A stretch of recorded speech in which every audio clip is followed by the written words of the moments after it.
bit late, so my great honour to be your MC today.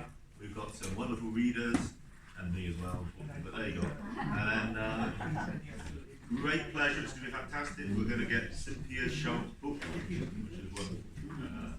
I'm really honoured to be asked to be MC for today. So I'm going to start by an acknowledgement. Royal City Military Arts Society acknowledges that we live and work on the unceded traditional territories of the Coast Salish peoples of the Kakite First Nations. We recognise and respect that New Westminster is on the unsurrendered land of the Halkaminan speaking people. And I'd just like to give a few thanks as well. We're in partnership today with Silverbow Publishing, which is fantastic. Thank you, Candice. And also to the library. We're in partnership today with the library. I haven't been in this space for a few years, but it's really looking good, I think. Grateful to the City of New Westminster, the Arts Council, and all our art class members. And I'm personally grateful as always to Janet for really doing all the legwork and even handing me all the bios. You know, I just have to turn up and be the pretty face. But I didn't get that wrong, unfortunately. And a reminder that today's also Earth Day. Yeah, International Earth Day, so I might make a few little jokes about that here and there. And National Poetry Month. And National Poetry Month, yeah. So I just wanted to say I'm a big supporter of wind farms. Really I am, I'm a huge fan. Hey. Thank you, someone got it, thank you. Anyway, that's enough of that. Yeah.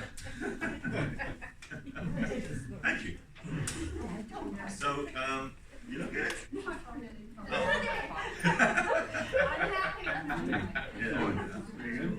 Oh, thank you, someone liked it. So we're going to start with some readings, actually. It seems like I'm up first, actually. I'm going to read a couple of poems. I won't read many. I'm going to read one from my book, which is, as always, is for sale at the back. You can't miss an opportunity. Buy Cynthia's first, but if you've got any spare cash, then I'm there. Oh yeah, great. Thank you very much. So I'm going to quickly read this one, and it's about cutting down trees. Clear cut, north of Pemberton. It's harder to kill, destroy what is known to you.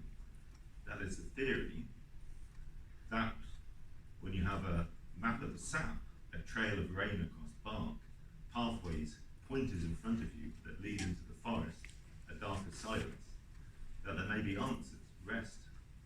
If I had the patience, the nerve, which I do not, ditch science, the human, that I could understand depth, width, twist of trunk, how each ring layer marks a triumph over death, scatter a leaf on the forest floor and the patterns, precision that mark our lives.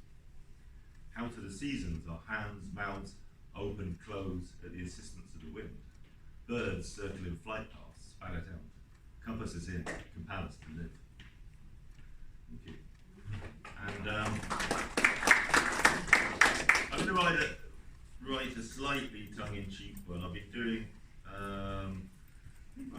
I'm doing this fake tour guide to Metro Vancouver. And this is the latest one I've written about the grouse grind, which I've had the unfortunate experience of having to try and climb a few times. One of the great things about now being divorced is I won't have to do that again. So, no more grouse grind. So there's a little tongue-in-cheek thing about the grouse grind that I wrote the other day. The grouse grind. 1.6 miles up the side of a mountain. A competition raced to the sky. A trough of poutine, a store of expensive drip-dry sporty fibres. Come here to understand our Anglo-Saxon ways, how we take any pleasure, turn it into competition, pain. Nothing can be enjoyed without a tangible benefit, investment, payout. Take this pilgrimage, homage to human vanity, our Camino de Santiago to industrial-grade lycra, firm buttock sainthood, a heavy cross, a backpack, emergency issue, rabbit food, trail mix.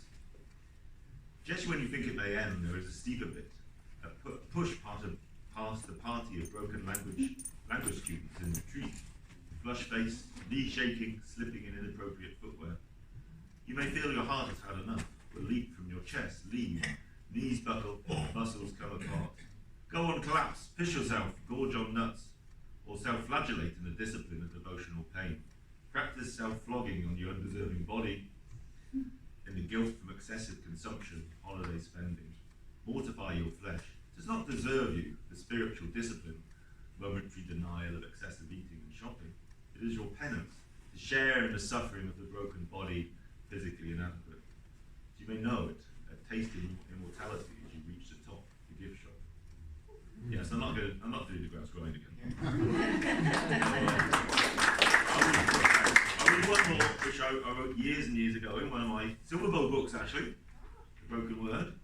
And it's about, I thought it'd be appropriate for today because it's about writing and about language. Climbing the language.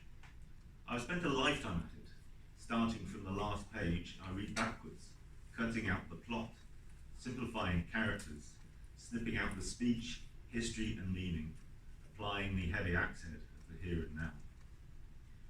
Reaching the beginning, I then stitched a cloth, pull out pages one by one, clip them down to paragraphs, tear them into sentences, gorge out words, then prune them back into the individual letters of it all.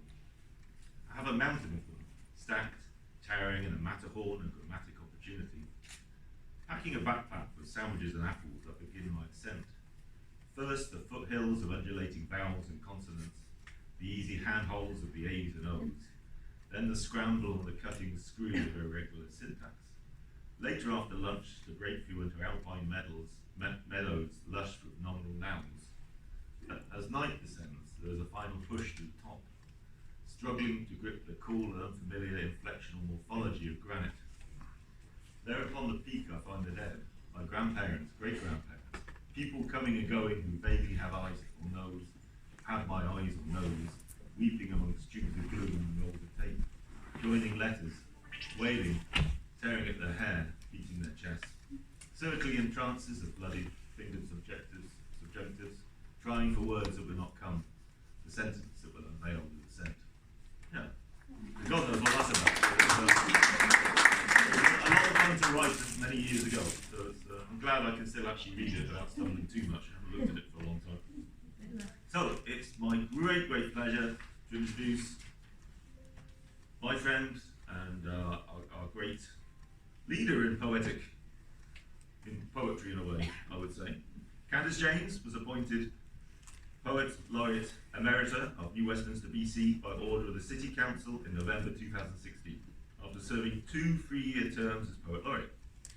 She was the founder of the Royal City Literary Arts Society and the Fred Coswell Award for Excellence in Poetry and past president of the Federation of BC Poets. She is a member of the League of Canadian Poets and the author of 21 books of poetry through 6 publishing houses. Her first book, A Split in the Water, was published in 1979 by Fiddlehead Poetry Books, University of New Brunswick. Her most recent book, is called Behind the One Way Mirror, and it's very good. So thank you, Candace. Please come on up.